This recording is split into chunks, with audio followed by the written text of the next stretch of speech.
Animal diversity, invertebrates phylum, آرتھروپوڈا کے سب phylum, ہیگزوپوڈس میں social insects کے اندر کس طرح سے کاسٹ سسٹم کی ڈیولپمنٹ کو کنٹرول کیا جائے گا، وہ ہم آج کے ماڈیول میں ڈسکس کریں گے۔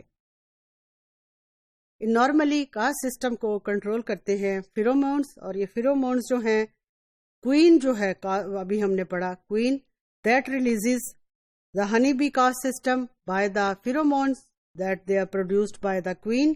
پھر workers they will lick and groom the queen and other workers, in doing so they pick up and pass to the other workers, کہ جو فیرومونس وہ کوئین پروڈیوس کر رہی ہے، کچھ ورکرز جو ہیں وہ اس کو لک کر رہے ہیں، اور وہاں سے وہ ورکرز تو بہت زیادہ ہیں، کچھ ینگ ہیں، اولڈ ہیں، ان کو پھر آگے یہ ٹرانسفر کرتے ہیں اس فیرومونس کو، اور یہ پھر فیرومونس جو ہیں یہ ان کی کاسٹ سسٹم کو فردر ریگولیٹ کریں گے۔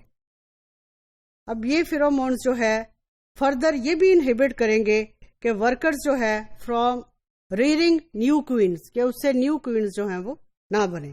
اب جیسے جیسے جو ہے کوئین کی ایج بڑھتی ہے، یا سم ٹائمز ایسا بھی ہو سکتا ہے کہ ایسے حالات ہوں کہ کالونی کے اندر اس کے ہائیو کے اندر کوئین کی ڈیتھ ہو جاتی ہے، تو اس کے اندر وہ کوئین جو کہ فیرومونس پروڈیوس کر رہی تھی، جو کہ ورکرز کو کی سروائیول کے لیے بھی ضروری تھے، وہ فیرومونس آہستہ آہستہ ڈیکریز ہونے شروع ہو جائیں گے۔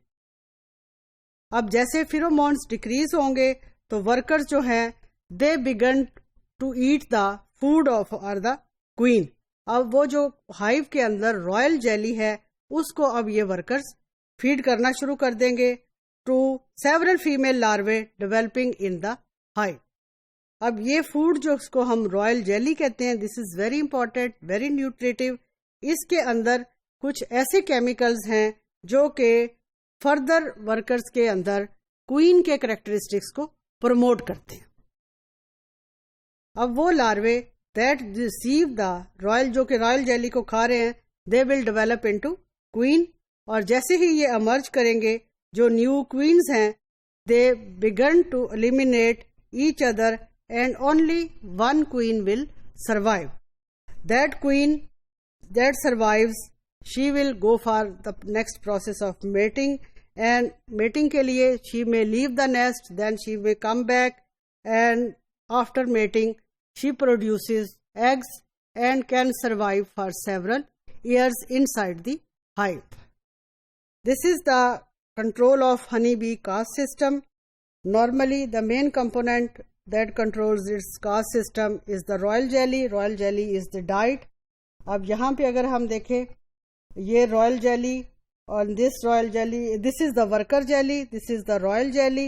This royal jelly is given to the، جب ڈیولپمنٹ میں رائل جیلی ڈفرینٹ لارول سٹیجز میں دی جائے گی، تو ورکر جیلی جب دی جائے گی تو اس from this figure it is quite evident that royal jelly shows faster development as compare to that of the worker jelly.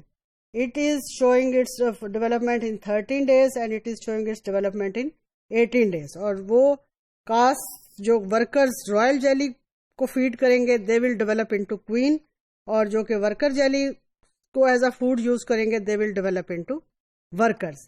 اب کوئینز جو ہے اس کے فیچرز میں اگر آپ دیکھیں جارڈ مینڈیبلز، this is the queen producing pheromones، its lifespan is longer، normally more than 2 years۔ اس میں سپرمیتھیکا بھی ہیں، ایکٹیو اووریز ہیں، باربلس سٹنگز ہیں۔ وہ اگر آپ کبھی ہنی بی کی کوئین کو ہائیو میں دیکھ لیں تو these are the stings that will be produced by this queen, and it is quite painful to the human being if she gives its sting to the human skin. And these are the workers who are usually having short lifespan as compared to that of the queen. They live normally for 3 to 6 weeks, اور اس کے اندر ovaries بھی جو ہیں وہ inactive ہوں گے۔ So this caste system is mainly controlled by the royal jelly. It is the diet that determines the caste system in case of honey bee.